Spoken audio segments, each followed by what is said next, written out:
राजस्थान लोक सेवा आयोग की ओर से असिस्टेंट प्रोफेसर की भर्ती परीक्षा का आयोजन करवाया जा रहा है। इसके लिए सितंबर में विज्ञापन जारी किए गए थे।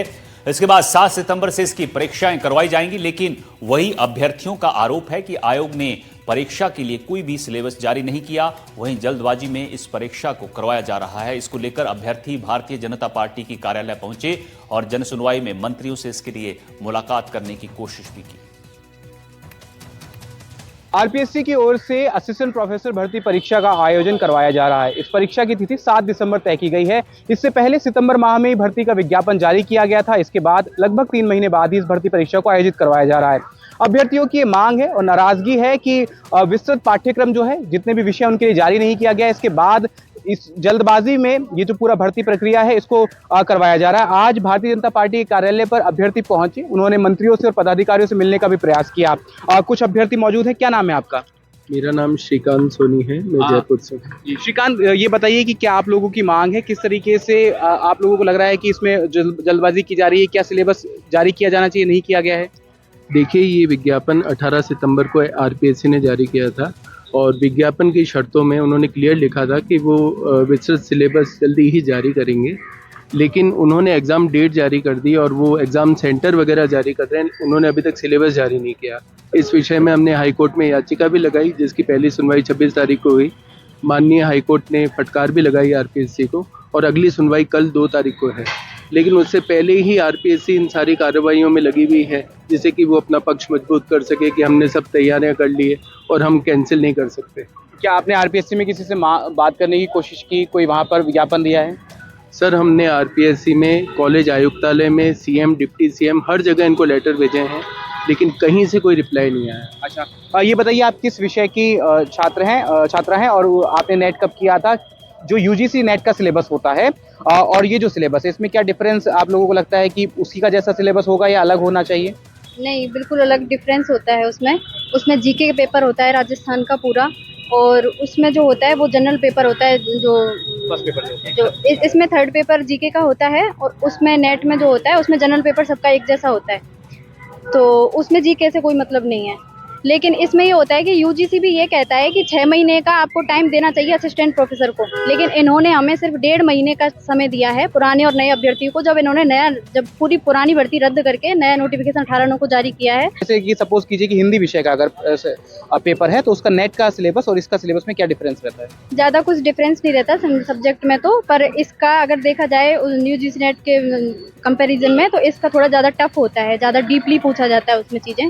लेकिन उन्होंने कोई भी सिलेबस जारी नहीं किया है। प्लस आरपीएससी अपने जो भर्ती एग्जाम है उसमें पहली बार ऐसा इतिहास में दोहरा रही है कि उसने बिना सिलेबस जारी किए और सारी विज्ञापन की शर्तों का उसने उल्लंघन किया है, जिसमें हमने याचिका में 4 पॉइंट रखे हैं हमारे, तो उन पर कल सुनवाई है, हमारी आखिरी अंतिम सुनवाई। लेकिन जो आरपीएससी है उसकी तरफ से लगातार अपना जो भर्ती प्रक्रिया उसको नियम के अनुसार आगे बढ़ाया। आरपीएससी लगातार अपनी भर्ती प्रक्रिया को चालू रखना चाहती है। हाईकोर्ट में ये मामला जो है, प्रकरण जो है वो विचाराधीन है। उसके बावजूद आरपीएससी की ओर से कोई सुनवाई नहीं की जा रही है। इस तरह के आरोपों के साथ में इन अभ्यर्थियों की नाराजगी है। आज ये भाजपा कार्यालय पर पहुंचे, मुलाकात करने की कोशिश की। इनको उम्मीद है कि यहाँ से शायद कोई न्याय मिलेगा, लेकिन इनका आरोप है कि किसी भी तरह से किसी भी स्तर पर सुनवाई नहीं हो पा रही है। विश्वास शर्मा, एनडीटीवी।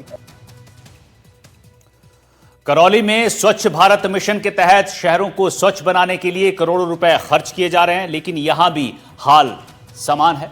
नगर निगमों और परिषदों को हाईटेक मशीनें मुहैया कराई जा रही हैं ताकि सड़कें धूल मिट्टी से मुक्त रहें, लेकिन यहां 48 लाख रुपए से ज्यादा की कीमत की आधुनिक रोड स्वीपर मशीन एक छोटे से कारण के चलते गैरेज में धूल फांक रही है। वजह एक चाबी थी। करीब 1.5 साल पहले यह मशीन अचानक बंद हो जाती है क्योंकि इसकी चाबी गुम हो गई थी। हैरानी की बात यह है कि नगर परिषद ने इतने लंबे वक्त तक चाबी तक बनवाना जरूरी नहीं समझा। अब जाकर चाबी तो मिल गई, लेकिन तब तक मशीन अपने आप ही कबाड़ बनने की कगार पर है।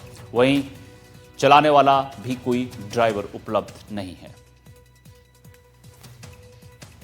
करौली शहर के गुलाबबाग स्थित बस स्टैंड, जहां पर नगर परिषद जो पुरानी यहाँ ऑफिस चलती थी उसके यहाँ ही ये अशोक नीलैंड कंपनी की रोड स्वीपर हाईटेक मशीन यहाँ पर खड़ी हुई है। अब इसमें तस्वीरों में आप देख सकते हैं, ये जो मशीन है करीब 2022 में करीब ये लाई गई थी। उसके बाद इसी प्रकार थोड़े कुछ दिन तो ये चली, उसके बाद ये बंद पड़ी हुई है। कारण इसका था चाबी खो गई थी, लेकिन चाबी मिलने के बाद भी अभी भी ऐसी हालात में खड़ी हुई है।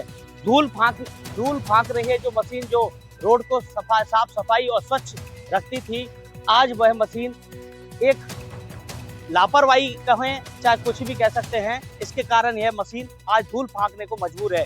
वहीं मैं आपको दिखा सकता हूं इसके जो मेंटेनेंस, आप देख सकते हैं मेंटेनेंस का अभाव देख सकते हैं, चारों तरफ से धीरे धीरे जंग खाने लगी है यह मशीन। वहीं एक हाईटेक मशीन जो 48 से 50 लाख के करीब की लागत से यह मशीन को खरीदा गया, लेकिन आज इसकी स्थिति आप देख सकते हैं, पूरी चारों तरफ इसमें जंग की स्थिति बन चुकी है। अगर इसमें मेंटेनेंस भी कराया जाता है तो इसमें लाखों रुपए का खर्च दोबारा से इसमें आएगा। इसका जो लाभ जो मिलना था वो लाभ पूरी तरीके से नहीं मिल पा रहा है। वहीं इसके जो इंचार्ज हैं उनसे हम बात करना चाहेंगे कि क्या कारण रहा इस मशीन का जो आज तक इसी अवस्था में खड़ी हुई है। जी सर, क्या नाम है आपका? संजय कुमार है सर मेरा नाम। कितना समय हो गया इसको लाए ये हुए? 2-1 साल हो गई साहब इसको। पहले चाबी खो गई थी इसकी, अब चाबी बन के आई है। कब नगर परिषद को दी गई थी ये गाड़ी?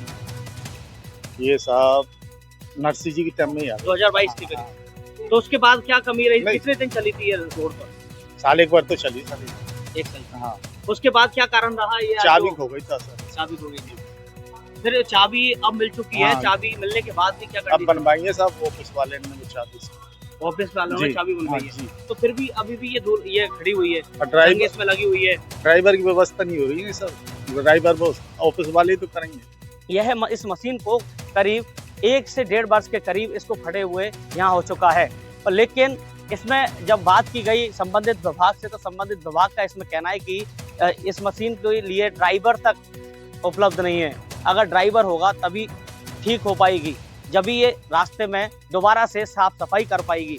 लेकिन इंतजार इस बात का है कि कब इस मशीन को इस NH11B के लिए काम आएगी और स्वच्छ भारत मिशन जो PM का जो सपना था मोदी का, वो पूरा होगा। NDTV के लिए सागर शर्मा, करौली। सीकर जिले के खाटू श्याम जी में बाबा श्याम का 2 दिवसीय मासिक मेला सोमवार को आस्था के चरम पर दिखाई दिया। मोक्षदा इलाके एकादशी के पावन अवसर पर श्रद्धालुओं का जनसैलाब उमड़ पड़ा। सुबह से ही बाबा श्याम के दरबार में श्रद्धालुओं का तांता लगा रहा। इस अवसर पर बाबा श्याम का मनमोहक फूलों से श्रृंगार किया गया। बाबा श्याम के इस मनमोहक श्रृंगार ने भक्तों को मंत्रमुग्ध कर दिया। 16 से 17 किलोमीटर की दूरी रींगस से लेके खाटू धाम तक की इन्हीं श्याम बाबा के जयकारों से गूंजती हुई नजर आएगी।